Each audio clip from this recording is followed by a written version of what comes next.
Bonjour les graphes et bienvenue à cette nouvelle vidéo hebdomadaire. On va la faire exceptionnellement jeudi avant la stat PCE qui va sortir dans 2 heures et avant les marchés américains. Demain, j'aurai pas le temps tout simplement et on a déjà, on va dire, pas mal de choses à faire et ça peut éventuellement vous aider.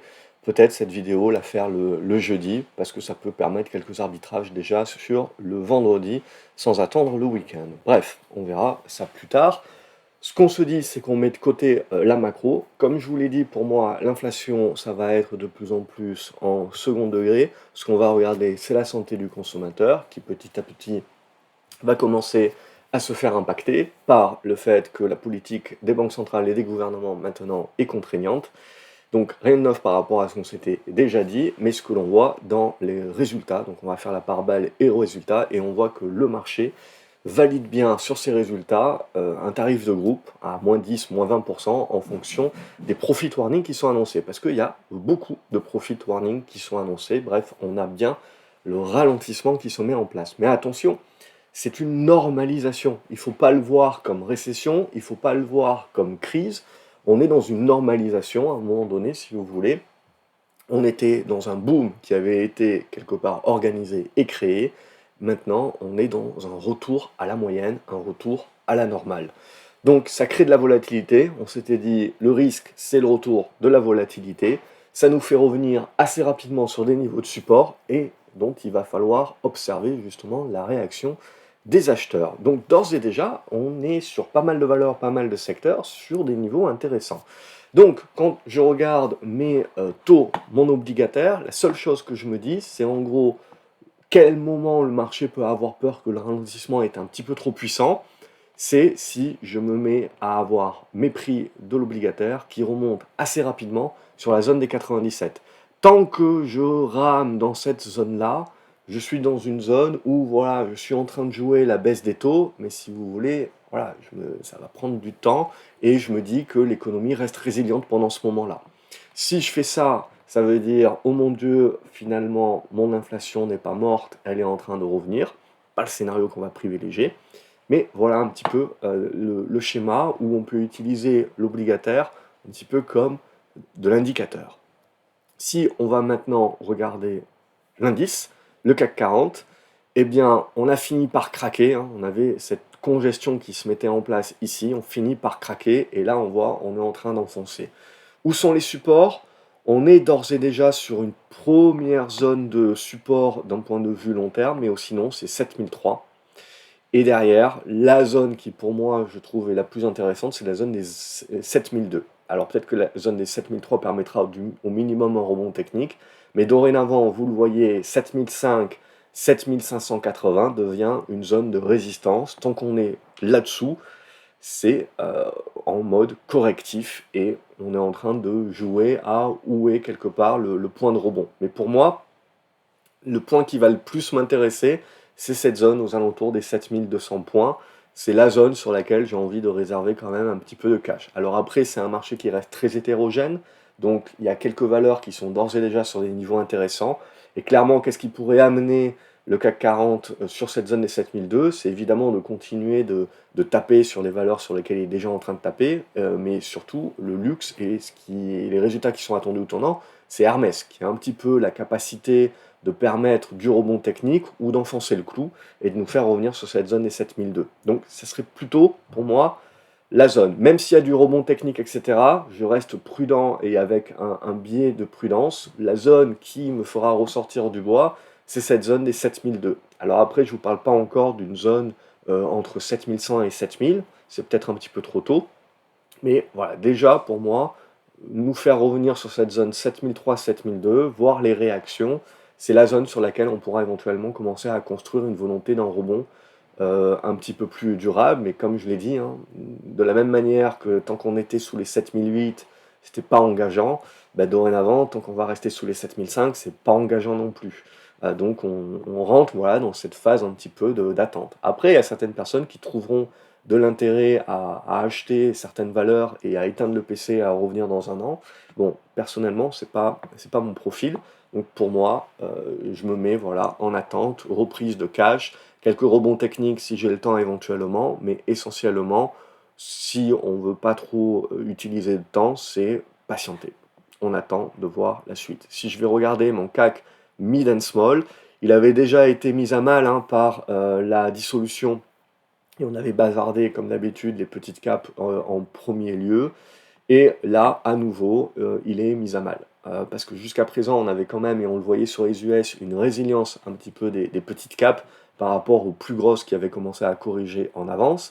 Et là, boum, les petites capes sont en train de suivre. Donc on a une contamination qui se fait avec la baisse des petites capes. On l'a vu hier aussi sur les US, il n'y a plus une aussi bonne résilience.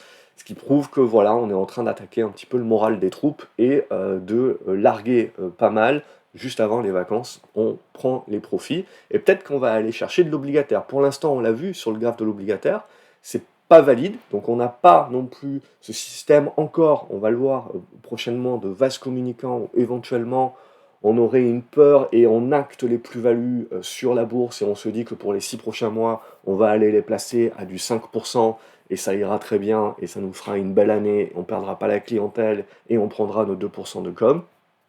Mais pour ça, on a besoin de voir le prix des obligations monter. Et si elle commence à monter en flèche, ça validera aussi qu'on a ce système de flux où on sort des flux des actions et au lieu de faire de la rotation comme on faisait à l'intérieur des secteurs d'activité jusqu'à maintenant, on va le sortir pour le mettre sous obligataire. La rotation dans les secteurs d'activité, il a toujours lieu. Hein. On regarde aujourd'hui, par exemple, la santé, les télécoms et les bonnes valeurs bien défensives performent, ou en tout cas garde la tête au-dessus de l'eau. Donc ça veut bel et bien dire aussi que le marché, petit à petit, nous joue le haut de cycle, tout simplement, et joue l'aspect défensif des choses. Donc CAC et Mid Small, même chose, j'ai pas grand-chose de plus à dire, on est dans une période un petit peu plus de défiance, on est au milieu du gué, le risque c'est de continuer de patauger, parce que là, vous êtes très neutre, hein, dans ce genre de choses ici, dans cette figure, vous êtes très neutre. Si ça casse par le bas, on va commencer à se dire qu'on va aller chercher peut-être encore le bas du triangle, comme on l'avait fait en fin d'année 2023.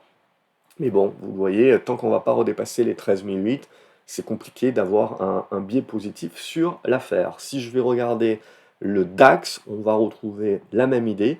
C'est compliqué d'avoir un avis positif. Alors, ce qu'il faut bien se dire, c'est qu'à long terme, on est toujours haussier, mais on est dans une dégradation de court terme qui peut s'accélérer si on lâche les 17 009, on peut accélérer cette dégradation pour revenir sur la zone des 17 006. Ça sera l'idée. Si on va regarder maintenant ce qui se passe sur notre Nasdaq, on le voit, une grosse baisse. Alors évidemment, ça fait peur. Mais il faut regarder d'où on vient. On avait gagné quasiment 4000 points en ligne droite en l'espace de 3 mois.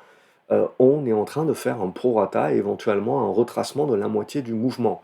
Donc, concrètement, on peut faire du rebond technique, mais dorénavant, les 19 400 points deviennent résistance. Donc, sous ces 19 400 points, tout rebond n'est que technique.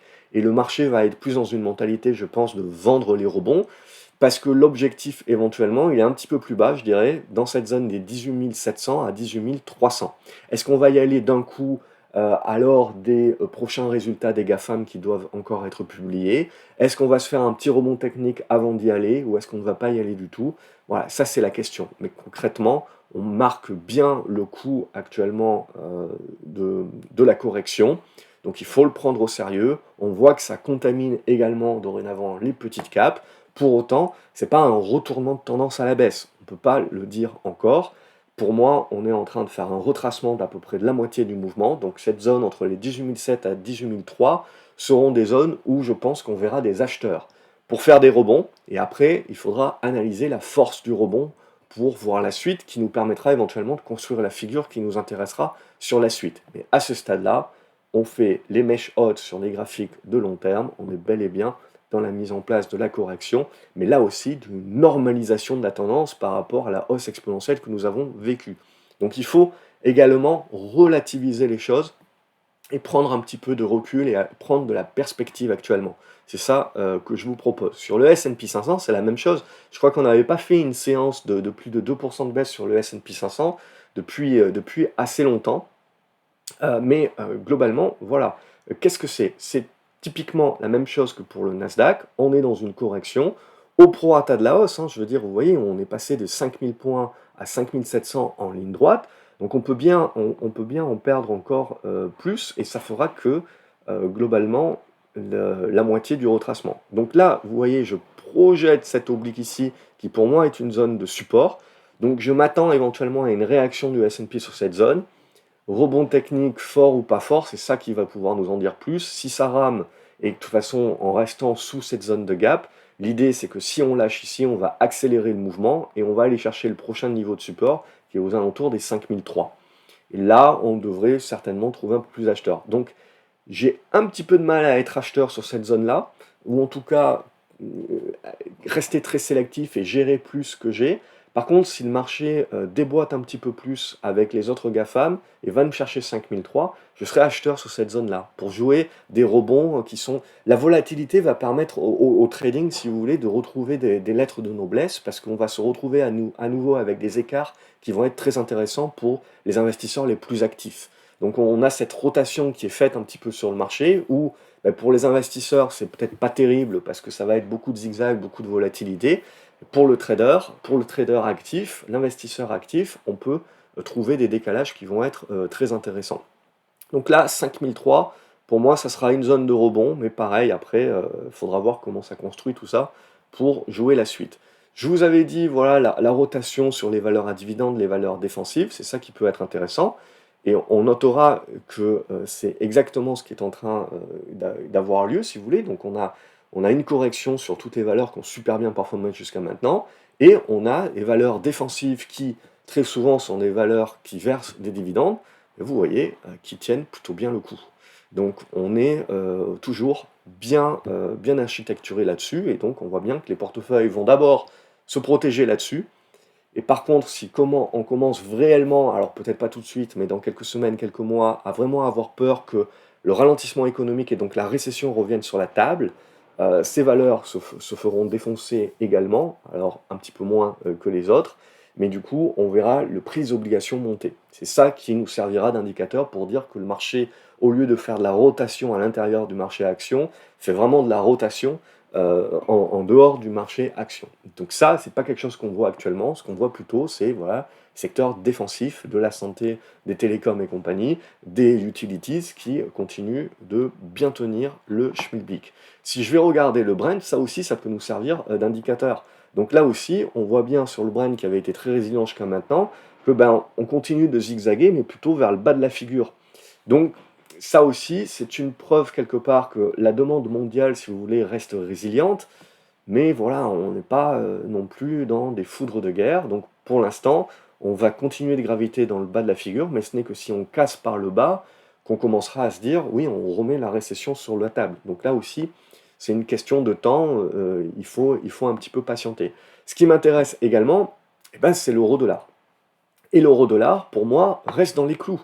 Aujourd'hui, vous le voyez, on avait eu la poussée de l'euro, le pullback un petit peu.